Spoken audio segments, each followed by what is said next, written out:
guddida sariflayaasha kala duwan ee magaalada Burco ayaa waxay cabasho ka muujiyeen adeegyo kala duwan ee soo kordhisay shirkadda Telesom oo ku aadan sarifka iyo isku beddelka lacagaha dollarka iyo shilinka Soomaaliland. Gudoomiyaha sariflayaasha ee gobolka Togdheer Gamaal Afyare iyo sidoo kale ku-xigeenka sariflayaasha Ibrahim Jaamac Nuur iyo xubno ka tirsan sariflayaasha magaalada Burco ayaa waxay fariin u direen madaxweynaha Soomaaliland oo igu baaqeen in amuurtaasi cabashadooda ku aadan ay wax ka qabtaan. haddaan nahay ururka sariflayaasha Soomaaliland gaar ahaan gobolka Togdheer haddaanu sariflanahay waxaanu ka shaqaynaa 6 gobol ee Soomaaliland hadday tahay ninka ugu tijaarsan dalka iyo qofka ugu hooseeya baahida dollar ee uu baahan yahay ragga kafeeye lacagtooda subaxii markuu waaga bariyo kafeeye lacagta dollarka ay ka helaan waxaanu waa sariflayaasha dalka jooga dalkuna wuxuu leeyahay system shirkadda Telesom waxay lahayd isgaarsiinta iyo adeegga saadka ma ilahayn lacag sarif iyo dollar iyo lacag la isku bedelo laba arrimood baan ka cabanna shirkadda Telesom ama shirkadda ama Salama Bank waa koog waxay samaysay lacag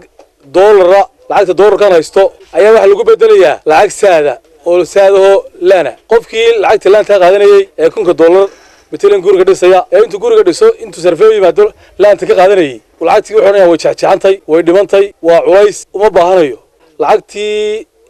laantahay waxay noqonaysaa karatoon iyo falso dawladuna waxay sii warqadda noorka lacagta inay soo baxdaan doonaya oo qofku lacag jeeb ku qaato oo miyiga la qabto oo tuulooyinka lacagtu ay soo baxdo oo lacagtii dalka la aamino qodobka labaad dawladdu ruqsadii sariflanimo Telesomta iyo dahabshiil way kala noqotay xeerkana way jibiyeen waxay bilaabeen inay sarif sameeyaan labada qodob ayaanu ka cabanaynaa haddaanay sariflayaasha gobolka Togdheer waxaanu cabanaynaa waxa weeyaan xukuumadda dalka ku jirta waxaanu saaka dareenay in isbedel weyn dhacay lacagta Soomaaliland aanu gacanta ku haynay haddaanu sariflayaasha nahay iyo banka dhexe iyo baanku lacagtii dhextaalay ee mudaba caqabad ku jirtay ee sixir bararku haleelay waxa ku bilaabantay caqabad aan caadi ahayn ba ku bilaabantay oo anigu garan maayo sida ay uga hoostay gudoomiyaha banka iyo wixii qaabilsan arrimahaas ay Telesom iyo banku ku kaceen haddaad $1 dirtay haddaad $50 dirtaba isla ilbriqsigaasi automatically kugu bedelayaan milyan iyo 20 horta caqabada koobaad ee sanadka ku bilaabantay iminka saacadahan la joogo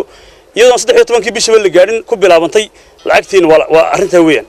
wadanka waxaan la hadlayaa iminka madaxweynaha Jamhuuriyadda Soomaaliland Muuse Biixi Cabdi madaxweyne waan ku dooranaa wali dhaliil inaanu ku soo jeedino kuma aanan talagelin laakiin waxaanu ku wargelinaynaa arinta dalku shaqaale wax shaqeeya ma jiraan umada 3,500,000 bayna 2 milyan ma shaqeeyaan annaga oo ka kooban ilaa 800 sarifle haddaanu maanta anagu bilaa camal ku soo baxsano dalkii oo shaqo abuur sameysana anagu aan ciidan oo sameyn madaxweyne waxaanu ka codsanaynaa horta inaad qodobka hoos u eegto gudoomiyaha bankiga iyo wasiirka maaliyadda waxaanu ka codsanaynaa inaan arrimaha noocaas ku hoosin aanay hoos marina oo lambar 8 ka laga dhex saaro meesha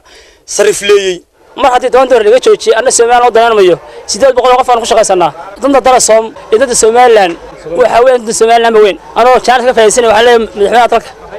dalka meesha ciidanka ka tigide wax ka qabo lacagtii laanta ahayd ee waraaqaha ahayd ee shababka lagu qaadan lahaa ee dawladdu soo samaysay ee wadanka loo sameeyay lacagtaasuna lacag iminka bankiga dawladda iyo sanaaduqda iskaga jirta sariflayaasha ayay noqonaysaa lacagta wadanka loo sameeyay ee wadanku leeyahay waa lacagta laanta weey lacag elektaroonig wadanka looma sameeyo dawladdu waxaan ka codsanaynaa lacagta ay dawladdu samaysay inay ku daba joogto hirgelinteeda iyo socodsiinteeda iyo ilaalinteeda shacabka iyo hay'adaha qusayso iyo shirkadahaba marka haddaanu nahay sarifleyda magaalada Burco ee gobolka Togdheer waxaanu halkan baaq uga diraynaa madaxweynaha Jamhuuriyadda Soomaaliland Muuse Biixi Cabdi inay go'aanka ay ku kacday inuu wax kaga qabto tallaabo sharciga waafaqsan laga qaado